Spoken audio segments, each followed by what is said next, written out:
Hello dear students, UGC NET 2026 की इस series में आज हम डिस्कस करने वाले हैं एलिमेंट्री डेटा टाइप्स, जिसमें हम बेसिकली इस लेक्चर के अंदर प्रॉपर्टी के बारे में रीड आउट करेंगे। Property of data types, objects, scalar data types, साथ में कंपोजिट डेटा टाइप्स। कंपोजिट के अंदर हम एरे और रिकॉर्ड्स, स्ट्रक्चर, यूनियन के बारे में डिस्कस करेंगे, साथ में टाइप चेकिंग, टाइप कन्वर्जन। ठीक है। और स्केलर डेटा टाइप्स के अंदर हम int, char, float, double, boolean, इन सब के बारे में डिस्कस करेंगे। साथ में कंपोजिट के अंदर बेसिकली हम एरे और रिकॉर्ड्स के बारे में डिस्कस करेंगे। Type checking, conversion, basically int, float और कैरेक्टर यहाँ पे हम डिस्कस करेंगे। सो स्टार्ट करते हैं हम। बेसिकली एलिमेंट्री डेटा टाइप्स जो है वो बेसिकली डेटा टाइप्स प्रोग्रामिंग का एक तरीके से आप कह सकते हैं एक फाउंडेशन है।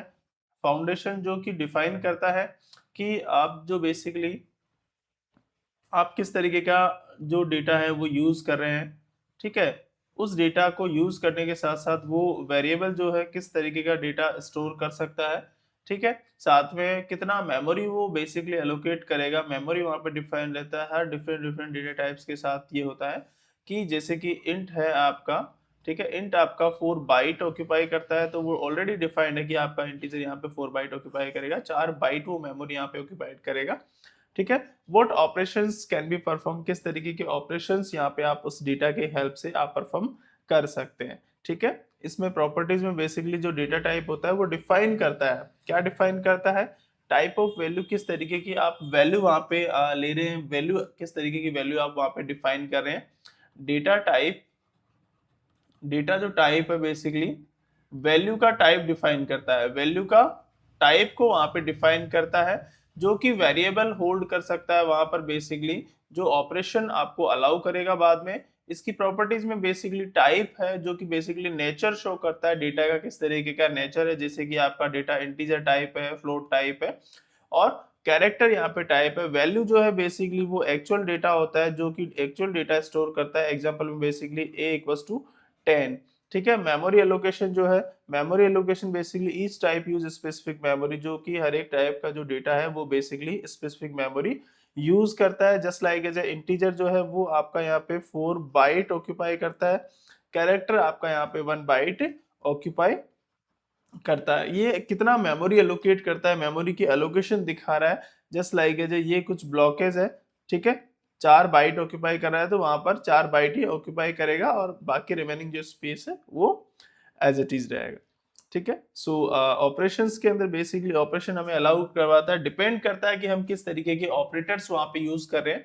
Just like as example integer type जो मैं यूज कर रहा हूँ, इंटीजर के अंदर सपोज दैट मैंने यहाँ पे एडिशन करा, एडिशन मैंने करा तो वहां पे ये नंबरों का एडिशन करेगा। सब्ट्रैक्शन मैंने किया इसके अंदर, या कर सकता हूं, सब्ट्रैक्शन में कर सकता हूं, मल्टीप्लिकेशन में यहाँ पे कर सकता हूं, मल्टीप्लिकेशन कर सकता हूं। ठीक है। बेसिकली कैरेक्टर के अंदर यहाँ पे कंपैरिजन मैंने यहाँ पे किया है। टाइप सेफ्टी में देखिए बेसिकली जो ये प्रिवेंट करता है इनवैलिड ऑपरेशंस, बेसिकली उनको प्रिवेंट करता है। एग्जांपल में basically int a equals to 10 है और a इक्वल्स टू हेलो है, जो कि यहाँ पे एरर देगा। क्यों? क्योंकि इंटीजर a के अंदर मैंने 10 भी वैल्यू ऑक्यूपाइड करा है, स्टोर करा है, और a के अंदर मैंने हेलो जो वर्ड है वो भी यहाँ पे स्टोर करा है। आफ्टर दैट स्केलर जो बेसिकली डेटा टाइप होता है, स्केलर डेटा टाइप जो है वो स्टोर कर सकता है single value at a time, single value जो है वो एट अ टाइम स्टोर करता है। Type of scalar data type जो होता है बेसिकली टाइप्स में आपका इंटीजर, जिसका डिस्क्रिप्शन है होल नंबर होता है इंटीजर के अंदर, और एग्जांपल 10 और -5। फ्लोट जो होता है उसमें डेसिमल नंबर होता है, जैसे कि यहाँ पे आपका डेसिमल नंबर दिया हुआ है, डेसिमल नंबर में 3.1 और 4 दिया है, जो कि किसकी वैल्यू होती है, पाई की वैल्यू होती है। मैथ में आपने पाई साइन पढ़ा होगा, पाई की वैल्यू होती है 3.14 या फिर 22/7। ठीक है। एंड 22/7 इसकी वैल्यू होती है। इसको जो फ्रैक्शन में आप डिवाइड करते हैं तो 3.14 आपका यहाँ पे फाइनल वैल्यू मिलती है। कैरेक्टर जो है वो सिंगल कैरेक्टर होता है। After that basically Boolean, Boolean के अंदर आपका ट्रू और फॉल्स है। एग्जांपल देखिए, इंट ए के अंदर आपने यहाँ पे 10 वैल्यू स्टोर करवाई, फ्लोट बी के अंदर 5.5 जो कि फ्लोटिंग पॉइंट नंबर है। कैरेक्टर में यहाँ पे एक कैरेक्टर कैपिटल ए आपने यहाँ पे स्टोर करा है। ठीक है। तो ये आपके कुछ डेटा के टाइप्स है। फीचर्स देखो सिंपल होता है, इनकी प्रोसेसिंग जो है वो बहुत फास्ट होती है, डायरेक्ट स्टोरेज होता है। क्यों? क्योंकि आपने just like as a integer store करना है, then int a equals to आपने सीधा यहाँ पे स्टोर कर दिया। किसी तरीके का आपको कोई एरे नहीं बनाना पड़ा या कुछ और डिफरेंट मेथड आपको यहाँ ये नहीं यूज करना पड़ा, डायरेक्ट आपने यहाँ पे डेटा को स्टोर कर दिया। वेरिएबल आपने यहाँ पे डेटा टाइप डिफाइन करा, डेटा टाइप के बाद में आपने वेरिएबल बनाया एंड वेरिएबल के बाद में आपने सीधा उसमें वैल्यू डिफाइन कर दी। तो डायरेक्ट इसका स्टोरेज होता है यहाँ पे। आफ्टर दैट कंपोजिट, कंपोजिट जो डेटा टाइप होता है वो स्टोर करता है बेसिकली मल्टीपल वैल्यूज को, ठीक है। Multiple value just like as a type के अंदर आपका एरे हो गया, जो कि कलेक्शन ऑफ एलिमेंट्स होता है, और एलिमेंट्स जो होते हैं आपके वो सेम टाइप यहाँ पे होने चाहिए, मतलब एक ही तरीके के सारे एलिमेंट्स यहाँ पे आपके होने चाहिए। Just like as a integer a, int a आपने यहाँ पे एरे यहाँ पे डिफाइन करा और उसकी जो साइज है वो आपने यहाँ पे 3 डिफाइन कर दी। 3 डिफाइन करने के बाद में एरे कर्ली ब्रैकेट्स के अंदर आपने 10, 20 और 30। अब देखिए यहाँ पर जो वैल्यूज आपने डिफाइन करी, ये भी इंटीजर, ये भी इंटीजर, ये भी इंटीजर, मतलब सारी जो वैल्यूज है, ठीक है, ऑल जो वैल्यू है वो सारी की सारी क्या है, यहाँ पर इंटीजर है। इंटीजर वैल्यू होनी चाहिए, ये हमारी कंडीशन है इसमें। तो इसका साइज एक तो फिक्स होता है, साइज आप चेंज नहीं कर सकते, यहीं पे आपने साइज डिफाइन कर दिए। डेटा टाइप इसके सेम होने चाहिए, डेटा टाइप डिफरेंट यहाँ पे नहीं चलेंगे, ठीक है। जैसे कि आपने एक यहाँ पे इंटीजर कर दिया, दूसरा कैरेक्टर कर दिया, तीसरा यहाँ पे डबल या फ्लोट आपने वैल्यू ले ली, तो वो यहाँ पे नहीं चलेगा। फिर इंडेक्स जो है वो एक्सेस्ड होती है यहाँ पर। आफ्टर देन डायग्राम, एरे जो होता है वो first element of array, element का फर्स्ट एलिमेंट होता है, 4 element of array, last element of array और इंडेक्स, ठीक है। ये पहला एलिमेंट है एरे का, ये चारों एलिमेंट है, कंप्लीट ऑल ओवर एलिमेंट है, ठीक है, ये कंप्लीट एरे है, ठीक है। और ये लास्ट एलिमेंट 4 जो है यहाँ पे, ये लास्ट वैल्यू, इसकी इंडेक्स नंबर भी दिया है आपका इंडेक्स 0। फर्स्ट जो एलिमेंट होता है आपका यहाँ पर, फर्स्ट इंडेक्स जो होता है, इंडेक्स की वैल्यू कितनी होती है, 0, और 0 से इंडेक्सिंग स्टार्ट होती है। टोटल नंबर ऑफ इंडेक्सिंग क्या होगी इसकी, 3। लेंथ कितनी है इसकी, 4। एरे की लेंथ कितनी है, साइज कितनी है, 4। जबकि नंबरिंग कहां तक चलेगी इंडेक्सिंग की, 3 तक। क्यों, क्योंकि नंबर स्टार्टिंग कहां से हो रहा है, 0 से। आफ्टर देन रिकॉर्ड्स और स्ट्रक्चर की हम बात करते हैं, जो basically collection of different data types, ठीक है। अगर एरे की हम बात करें, collection of same data types, अगर सेम डेटा टाइप है मेरे पास, then we will use array. collection of same data types, that is called array. Collection of different data types, that is called record और structure. Basically structure अगर हम बनाते हैं तो struct कीवर्ड हम यूज करते हैं, then after then variable जो भी उसका नेम है वो यूज करते हैं, and curly brackets opening और closing, और उसके अंदर हमारे जितने भी different kind of data types होते हैं वो सारे वहाँ पे यूज होते हैं। बेसिकली इंटीजर जो होता है, इंटीजर के अंदर आप आईडी लेते हैं, आईडी के बाद में आप कैरेक्टर, कैरेक्टर के अंदर आपने 20 कैरेक्टर्स लिया किसी पर्टिकुलर पर्सन के नेम के लिए, एंड फ्लोट में आपके यहाँ पे मार्क्स होते हैं, जो कि उसके अपकमिंग एग्जाम्स में मार्क्स आए हैं वो सारे आप यहाँ पे स्टोर कर सकते हैं। मल्टीपल जब आपको डेटा टाइप यूज करना होता है। प्रॉपर्टी में बेसिकली आप स्टोर करते हैं heterogeneous data type. Heterogeneous data type मतलब डिफरेंट डेटा टाइप्स आप यहाँ पे स्टोर कर सकते हैं। एक्सेस यूजिंग डॉट ऑपरेटर, जब भी आपको स्ट्रक्चर और यूनियन एक्सेस करना होता है, स्ट्रक्चर स्पेशली आपको यूज करना है, देन आप डॉट ऑपरेटर की हेल्प से इसको एक्सेस कर सकते हैं। After then we will discuss on the structure. Basically C programming के अंदर जो आपका होता है स्ट्रक्चर का, वो स्ट्रक्चर क्या होता है, तो देखिए स्ट्रक्ट कीवर्ड सबसे पहले आप यूज करते हैं स्ट्रक्चर बनाने के लिए। आफ्टर देन आप टैग का नेम लिखते हैं, क्या आपने नेम बेसिकली उसका दिया है, ठीक है। आफ्टर देन आपके ओपनिंग और क्लोजिंग कर्ली ब्रैकेट्स, और इसके अंदर आपके डिफरेंट डेटा टाइप्स होते हैं। तो एरे और वेरिएबल में मेजरली डिफरेंस यही है कि एरे होता है collection of same data type, जहां पर डेटा टाइप्स की बात करें बट डेटा टाइप सारे सेम टाइप्स हो, ठीक है। जैसे कि आपने इंटीजर डेटा टाइप डिफाइन कर दिया, इंट एरे इक्वल्स टू 5, आपने इसकी लेंथ डिफाइन कर दी। इट्स मीन सारे यहाँ पर जो डेटा टाइप होंगे वो इंटीजर टाइप होंगे। मैं बात कर रहा हूँ यहाँ पे एरे की स्पेसिफिकली, ठीक है, collection of same data types. और अगर मुझे बात करनी हो स्ट्रक्चर और रिकॉर्ड्स की, देन उस केस में मैं collection of different data types, पिछली स्लाइड पे मैंने आपको यही चीज बताई है। रिकॉर्ड्स की बात करते हैं तो collection of different data types, and array की अगर मैं बात करता हूं तो array means collection of elements of same types, मतलब आपके जितने भी एलिमेंट्स होंगे वो यहाँ पर सेम टाइप के होंगे एरे के अंदर, जबकि आपके स्ट्रक्चर के अंदर डिफरेंट डेटा टाइप्स होंगे जो कि यहाँ पर आपके इस स्ट्रक्चर के अंदर अवेलेबल सारे के सारे है।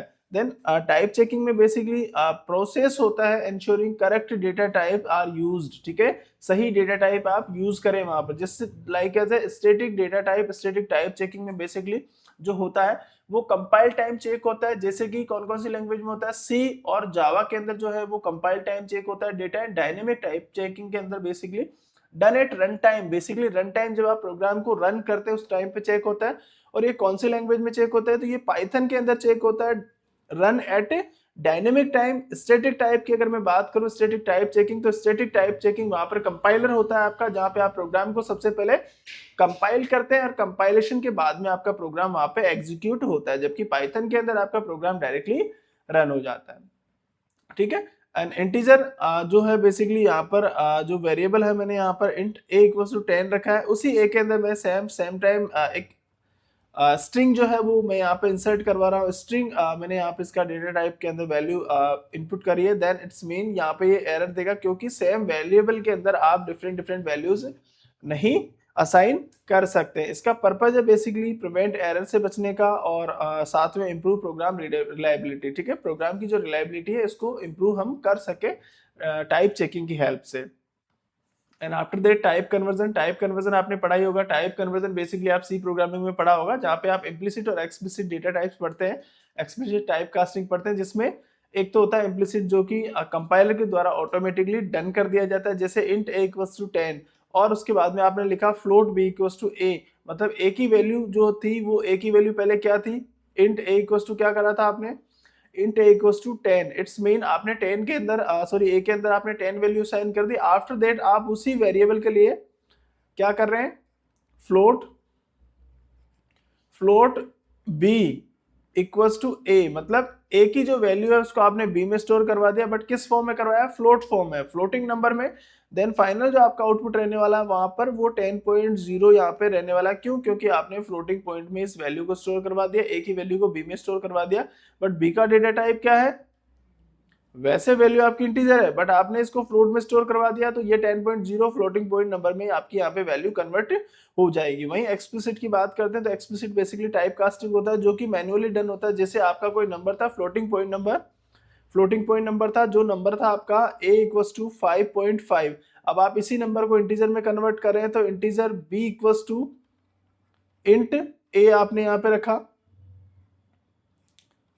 इंट a आपने यहाँ पे रखा, तो इंटीजर जो b था, ठीक है, उसको आपने a को भी वापस इंटीजर बना दिया। इसका मतलब आपका जो फ्लोटिंग पॉइंट नंबर आया था आपके पास a, उसको आपने वापस से इंटीजर बना दिया, और इंटीजर बनाने से क्या होगा, वैल्यू जो फ्लोटिंग पॉइंट नंबर में था वो वापस से इंटीजर में आपका यहाँ पे कन्वर्ट हो जाएगा। Just like as a type conversion में देखो, बाइट जो है वो शॉर्ट में कन्वर्ट हो सकता है और शॉर्ट जो है वो आपका इंटीजर में यहाँ पे कन्वर्ट हो सकता है। बट इंटीजर देखो कितने टाइप के डेटा टाइप्स में कन्वर्ट हो सकता है, कैरेक्टर इंटीजर में कन्वर्ट हो सकता है, बट इंटीजर जो है वो आपका डबल में कन्वर्ट हो सकता है, इंटीजर आपका फ्लोट में कन्वर्ट हो सकता है, और इंटीजर आपका लॉन्ग में भी यहाँ पे कन्वर्ट हो सकता है। लॉन्ग जो है वो फ्लोट में कन्वर्ट यहाँ पे हो सकता है। आफ्टर देन फ्लोट जो है बुलियन में कन्वर्ट हो सकता है, फ्लोट आपका यहाँ पे डबल में भी कन्वर्ट हो सकता है। एक टेबल है, इस टेबल की हेल्प से आप अच्छे से इसको और अच्छे से बेटरली आप समझ सकते हैं। जैसे जावा में टाइप कन्वर्जन होता है, जैसे कि इंटीजर इम्प्लिसिट टाइप कन्वर्जन की मैं बात कर रहा हूँ, यहाँ पे आई की वैल्यू जो है मैंने यहाँ पे 10 ली है, आई की वैल्यू मैंने क्या ली है यहाँ पे, आई की वैल्यू मैंने यहाँ पे 10 ली है।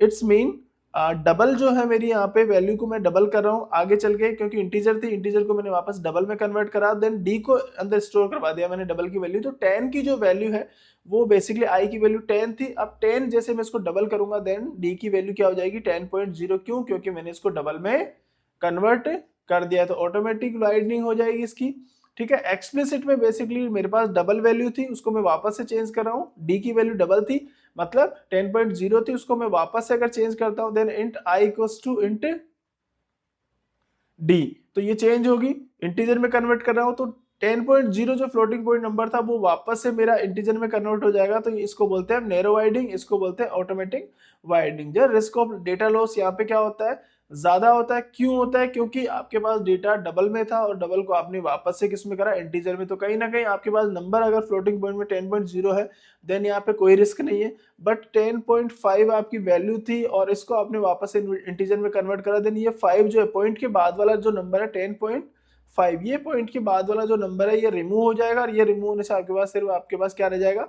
10 रह जाएगा, जिससे आपको डेटा का यहाँ पे कहीं ना कहीं लॉस होगा।